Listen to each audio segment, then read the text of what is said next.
buuhoodle deegaanka shangeed oo dhaca duleedka buuhoodle subaxii saaka waxa ka bilowday dagaal dhanka kalena deegaanka galgalaya xilligan dagaal ka socda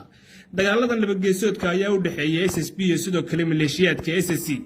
isla markaasna xilligan laga maqlayaa deegaanadaasi dhawaqa rasaasta sidoo kale madaafiicda ay isweydaarsanayaan dagaalka ayaa bilowday subaxii hore saaka isla markaasna ka bilowday deegaanka shangeed kaasi uu ka socday muddo 3 saacadood oo dagaalku khasaaraha ka dhashayna waxa dhimashada 2 ruux intaasi kadibna dagaalku dib wuxuu uga bilowday deegaanka galgal kaasi oo hadda uu ka socdo dagaalku dhawaqa rasaasta ayaa waxa laga maqlayaa guud ahaanba deegaanada Gocon Dhaaliyo Qorluud iyo sidoo kale gudaha Buuhoodle halkaasi oo xilligan guud ahaanba ay ka qaxayaan dadka reer baadiyaha dagaalka ayaa xilligan wuxuu ka socdaa dhul tuulooyina iyo sidoo kale dhul daaqsimeed ilaa subaxii saaka ahaana dagaalku wuxuu ka socday aagaasi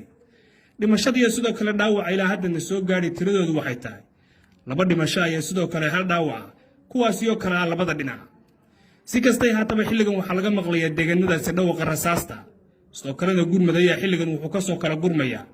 deegaanada Buuhoodle iyo sidoo kale Qorluud dhinaca kale qayb ka tirsan cutubiyada militariga Soomaaliland ayaa xilligan ka soo ruqaansaday deegaanka Qorluud kuwaas oo ku soo jeeda furmaha dagaalku xilligan uu ka bilowday dagaalka ayaa waxa sababay maalintii shalay tahayd kadib markii ay toogteen maleeshiyaad ka tirsan SSC nin ka tirsan dadka shacabka deegaankaasi oo la sheegay inuu ahaa nin waalan intaasi kadibna uu galay maleeshiyaadka SSC kadibna ay madaxa ka toogteen soo ma dhigeen baraha bulshada meedkiisa ayagoo ku sheegay inuu ahaa jaatuus ka socda Soomaaliland tan ayaa keentay inay jawaab ka bixiyaan ciidamada SSB dilka ay geysteen maleeshiyaadka SSC intaasi kadibna hiirta hore ee saaka ay dagaal ku fidiyaan deegaanada ay gacanta ku hayeen maleeshiyaadkaasi isla waqtigaasna ay ka saaraan gacantooda dhanka kale dagaal rogoor celinaya ku soo qaadeen deegaanka galgal inkastoo xilligan wararku ay sheegayaan in dagaalku uu durkay dhanka Buuhoodle isla markaasna halkaas laga qabtay gaadiid iyo sidoo kale tira maxaabiisa dagaalku hadda wuxuu ku sii suqayaa duleedka Buuhoodle isla xilligan waxa laga maqlayaa dhawaqa rasaasta soo kalena halkaas guud ahaanba waxa ka qaxay dadkii reer guuraaga ahay deegaanadaas ugu sugnaa inkastoo deegaanadan dadka degan reer guuraaga ay tira yaraayeen oo hayeen deegaano furan isla markaasna u dhaxeeya labada dhinac dhawaanayeen markii halkaas ay isku farasaareen labada dhinac intaasi kadibna uu soo kala gaaray khasaare aan tira badnayn dibna ay kala gurteen ciidamada isbuucida la soo dhaafay guud ahaanba deegaanadan waxay ahayn kuwa nabdoon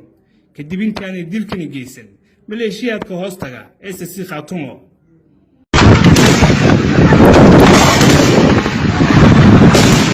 Buuhoodle deegaanka shangeed oo dhaca duleedka Buuhoodle subaxii saaka waxa ka bilowday dagaal dhanka kalena deegaanka galgalaya xilligan dagaal ka socda dagaaladan laba geesoodka ayaa u dhaxeeyay SSB iyo sidoo kale maleeshiyaadka SSC isla markaasna xilligan laga maqlayaa deegaanadaasi dhawaqa rasaasta sidoo kale madaafiicda ay isweydaarsanayaan dagaalka ayaa bilowday subaxii hore saaka isla markaasna ka bilowday deegaanka shangeed kaasi uu ka socday muddo 3 saacadood oo dagaalku khasaaraha ka dhashayna waxa dhimashada 2 ruux intaasi kadibna dagaalku dib wuxuu uga bilowday deegaanka galgal kaasi oo hadda uu ka socdo dagaalku dhawaqa rasaasta ayaa waxa laga maqlayaa guud ahaanba deegaanada Gocon Dhaaliyo Qorluud iyo sidoo kale gudaha Buuhoodle halkaasi oo xilligan guud ahaanba ay ka qaxayaan dadka reer baadiyaha dagaalka ayaa xilligan wuxuu ka socdaa dhul tuulooyina iyo sidoo kale dhul daaqsimeed ilaa subaxii saaka ahaana dagaalku wuxuu ka socday aagaasi dhimashada iyo sidoo kale dhaawac ilaa hadda soo gaari tiradoodu waxay tahay 2 dhimasho iyo sidoo kale 1 dhaawac kuwaas iyo kala labada dhinac si kastay haataba xilligan waxa laga maqlayaa deegaanadaasi dhawaqa rasaasta sidoo kalena gurmada ayaa xilligan wuxuu ka soo kala gurmaya deegaanada Buuhoodle iyo sidoo kale Qorluud dhinaca kale qayb ka tirsan cutubiyada militariga Soomaaliland ayaa xilligan ka soo ruqaansaday deegaanka Qorluud kuwaas oo ku soo jeeda furmaha dagaalku xilligan uu ka bilowday dagaalka ayaa waxa sababay maalintii shalay tahayd kadib markii ay toogteen maleeshiyaad ka tirsan SSC nin ka tirsan dadka shacabka deegaankaasi oo la sheegay inuu ahaa nin waalan intaasi kadibna uu galay maleeshiyaadka SSC kadibna ay madaxa ka toogteen soo ma dhigeen baraha bulshada meedkiisa ayagoo ku sheegay inuu ahaa jaatuus ka socda Soomaaliland tan ayaa keentay inay jawaab ka bixiyaan ciidamada SSB dilka ay geysteen maleeshiyaadka SSC intaasi kadibna hiirta hore ee saaka ay dagaal ku fidiyaan deegaanada ay gacanta ku hayeen maleeshiyaadkaasi isla waqtigaasna ay ka saaraan gacantooda dhanka kale dagaal rogoor celinaya ku soo qaadeen deegaanka galgal inkastoo xilligan wararku ay sheegayaan in dagaalku uu durkay dhanka Buuhoodle isla markaasna halkaas laga qabtay gaadiid iyo sidoo kale tira maxaabiisa dagaalku hadda wuxuu ku sii suqayaa duleedka Buuhoodle isla xilligan waxaa laga maqlayaa dhawaaqa rasaasta sidoo kalena halkaasi guud ahaanba waxaa ka qaxay dadkii reer guuraaga ahaa ee deegaanadaas ugu sugnaa inkastoo deegaanadan dadka degan ee reer guuraaga ay tiro yaraayeen oo hayeen deegaano furan isla markaasna u dhexeeya labada dhinac dhawaanaya ahayd markii halkaasi ay isku fara saareen labada dhinac intaasi kadibna uu soo kala gaadhay khasaare aan tiro badnayn dibna ay u kala gurteen ciidamada isbuucyada la soo dhaafay guud ahaanba deegaanadan waxay ahayn kuwa nabdoon kadib intaanay dilkani geysan maleeshiyaadka hoostaga SSC Khaatumo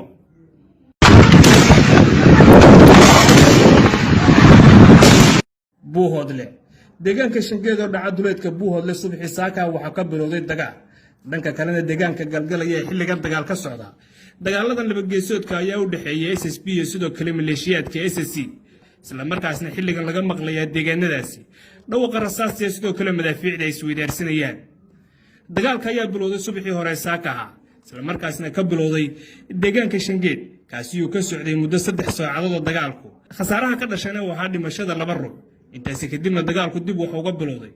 deegaanka galgal kaasi oo hadda uu ka socdo dagaalku dhawaaqa rasaasta ayaa waxaa laga maqlayaa guud ahaanba deegaanada Gocon Dhaaliyo Qorlugud iyo sidoo kale gudaha Buuhoodle halkaasi oo xilligan guud ahaanba ay ka qaxayeen dadka reer baadiyaha dagaalka ayaa xilligan wuxuu ka socdaa dhul tuulooyina iyo sidoo kale dhul daaqsimeed ilaa subaxii saaka ahaana dagaalku wuxuu ka socday aagaasi dhimashada iyo sidoo kale dhaawac ilaa hadda soo gaadhay tiradoodu waxay tahay 2 dhimasho iyo sidoo kale 1 dhaawac kuwaasi oo kala labada dhinac si kastay haataba xilligan waxaa laga maqlayaa deegaanadaasi dhawaaqa rasaasta sidoo kalena gurmad ayaa xilligan wuxuu ka soo kala gurmayaa deegaanada Buuhoodle iyo sidoo kale Qorlugud dhinaca kale qaybo ka tirsan cutubiyada militariga Soomaaliland ayaa xilligan ka soo ruqaansaday deegaanka Qorlugud kuwaasoo ku soo jeeda furmaha dagaalku xilligan uu ka bilowday dagaalka ayaa waxaa sababay maalintii shalay tahayd kadib markii ay toogteen maleeshiyaad ka tirsan SSC nin ka tirsan dadka shacabka deegaankaasi oo la sheegay inuu ahaa nin waalan intaasi kadibna uu galay maleeshiyaadka SSC kadibna ay madaxa ka toogteen soona dhigeen baraha bulshada meydkiisa ayagoo ku sheegay inuu ahaa jaatuus ka socda Soomaaliland tan ayaa keentay inay jawaab ka bixiyaan ciidamada SSB dilka ay geysteen maleeshiyaadka SSC intaasi kadibna hiirta hore ee saaka ay dagaal ku fidiyaan deegaano ay gacanta ku hayeen maleeshiyaadkaasi isla waqtigaasna ay ka saaraan gacantooda dhanka kale dagaal rogoor celinaya ku soo qaadeen deegaanka galgal inkastoo xilligan wararku ay sheegayaan in dagaalku uu durkay dhanka Buuhoodle isla markaasna halkaas laga qabtay gaadiid iyo sidoo kale tira maxaabiisa dagaalku hadda wuxuu ku sii suqayaa duleedka Buuhoodle isla xilligan waxaa laga maqlayaa dhawaaqa rasaasta sidoo kalena halkaas guud ahaanba waxaa ka qaxay dadkii reer guuraaga ahaa ee deegaanadaas ugu sugnaa inkastoo deegaanadan dadka degan ee reer guuraaga ay tiro yaraayeen oo hayeen deegaano furan isla markaasna u dhexeeya labada dhinac dhawaanaya ahayd markii halkaasi ay isku fara saareen labada dhinac intaasi kadibna uu soo kala gaadhay khasaare aan tiro badnayn dibna ay u kala gurteen ciidamada isbuucyada la soo dhaafay guud ahaanba deegaanadan waxay ahayn kuwa nabdoon kadib intaanay dilkani geysan maleeshiyaadka hoostaga SSC Khaatumo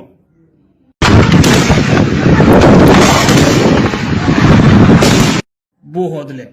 deegaanka Shangeed oo dhaca duleedka Buuhoodle subaxii saaka waxaa ka bilowday dagaal dhanka kalena deegaanka galgalaya xilligan dagaal ka socda dagaaladan laba geesoodka ayaa u dhaxeeyay SSB iyo sidoo kale maleeshiyaadka SSC isla markaasna xilligan laga maqlayaa deegaanadaasi dhawaaqa rasaasta sidoo kale madaafiicda ay isweydaarsanayaan dagaalka ayaa bilowday subaxii hore saaka isla markaasna ka bilowday deegaanka Shangeed kaasi uu ka socday muddo 3 saacadood oo dagaalku khasaaraha ka dhashayna waxaa dhimashada 2 ruux intaasi kadibna dagaalku dib wuxuu uga bilowday deegaanka galgal kaasi oo hadda uu ka socdo dagaalku dhawaaqa rasaasta ayaa waxaa laga maqlayaa guud ahaanba deegaanada Gocon Dhaaliyo Qorlugud iyo sidoo kale gudaha Buuhoodle halkaasi oo xilligan guud ahaanba ay ka qaxayeen dadka reer baadiyaha dagaalka ayaa xilligan wuxuu ka socdaa dhul tuulooyina iyo sidoo kale dhul daaqsimeed ilaa subaxii saaka ahaana dagaalku wuxuu ka socday aagaasi dhimashada iyo sidoo kale dhaawac ilaa hadda soo gaadhay tiradoodu waxay tahay 2 dhimasho iyo sidoo kale 1 dhaawac kuwaasi oo kala labada dhinac si kastay haataba xilligan waxaa laga maqlayaa deegaanadaasi dhawaaqa rasaasta sidoo kalena gurmad ayaa xilligan wuxuu ka soo kala gurmayaa deegaanada Buuhoodle iyo sidoo kale Qorlugud dhinaca kale qaybo ka tirsan cutubiyada militariga Soomaaliland ayaa xilligan ka soo ruqaansaday deegaanka Qorlugud kuwaasoo ku soo jeeda furmaha dagaalku xilligan uu ka bilowday dagaalka ayaa waxaa sababay maalintii shalay tahayd kadib markii ay toogteen maleeshiyaad ka tirsan SSC nin ka tirsan dadka shacabka deegaankaasi oo la sheegay inuu ahaa nin waalan intaasi kadibna uu galay maleeshiyaadka SSC kadibna ay madaxa ka toogteen soona dhigeen baraha bulshada meydkiisa ayagoo ku sheegay inuu ahaa jaatuus ka socda Somaliland. Tan ayaa keentay inay jawaab ka bixiyaan ciidamada SSB dilka ay geysteen maleeshiyaadka SSC. intaasi kadibna hiirta hore ee Saaka ay dagaal ku fidiyaan deegaano ay gacanta ku hayeen maleeshiyaadkaasi, isla waqtigaasna ay ka saaraan gacantooda. dhanka kale dagaal rogoor celinaya ku soo qaadeen deegaanka Galgal, inkastoo xilligan wararku ay sheegayaan in dagaalku uu durkay dhanka Buuhoodle, isla markaasna halkaas laga qabtay gaadiid iyo sidoo kale tira maxaabiis ah. dagaalku hadda wuxuu ku sii suqayaa duleedka Buuhoodle, isla xilligan waxaa laga maqlayaa dhawaaqa rasaasta. soo kalena halkaas guud ahaanba waxaa ka qaxay dadkii reer guuraaga ah ee deegaanadaas ugu sugnaa, inkastoo deegaanadan dadka degan ee reer guuraaga ay tira yaraayeen oo hayeen deegaano furan isla markaasna u dhaxeeya labada dhinac. dhawaan ayay ahayd markii halkaas ay isku farasaareen labada dhinac, intaasi kadibna uu soo kala gaadhay khasaare aan tiro badnayn, dibna ay u kala gurteen ciidamada. isbuucida la soo dhaafay guud ahaanba deegaanadan waxay ahayn kuwa nabdoon kadib intaanay dilkani geysan maleeshiyaadka hoostaga SSC Khaatumo.